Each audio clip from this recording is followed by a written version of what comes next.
আসসালামু আলাইকুম। বাসায় বেশ কয়দিন ছুটিতে ছিলাম। থাকার পরে ছোট ছেলেটা আসলে কয়দিন আমার সাথে খুব সময় দিছিল। আজকে অফিস খোলা, অফিসে গিয়েছিলাম। অফিস থেকে 5টার পর ছুটি হয়েছে। ছুটি হওয়ার পর এক সেকেন্ড সে আমার কোথাও যেতে দিচ্ছে না। আমার সাথে এখন ঘুরবে বেড়াবে, তারে নিয়ে একটু ঘুরে বেড়ানোর জন্য রয়েছি।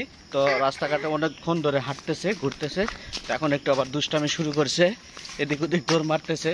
আসলে রাস্তা তো ভালো না, রাস্তা হলে ইটের সোলিং রাস্তা। তো যেভাবে দৌড় দিতেছে, তো একটু করে ভয় পাচ্ছি যদি উষ্টা খায় পড়ে যায়। উষ্টা খায় পড়ে গেলে তো আবার ব্যথা পাবে, যার জন্য দৌড়বার দিতেছি না। যদি সমান জায়গা হতো তাহলে হয়তো বা এতটা ভয় পাইতাম না, কিন্তু আসলে আমার সময় দিতেছে না। খুব এখন করতেছে, সন্ধ্যা লেগে গেছে, এখন বাসার দিকে যাব, সেই জন্য রওনা দিছি। তো বিশাল দৌড় কাটতেছে।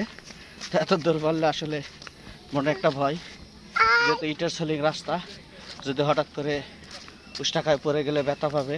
ছোট মানুষ, ব্যথা পেলে তো সব কিছু বলতেও পারবে না, কোথায় কোন জায়গায় লাগবে আসলে আমাদের বুঝতেও কষ্ট হবে।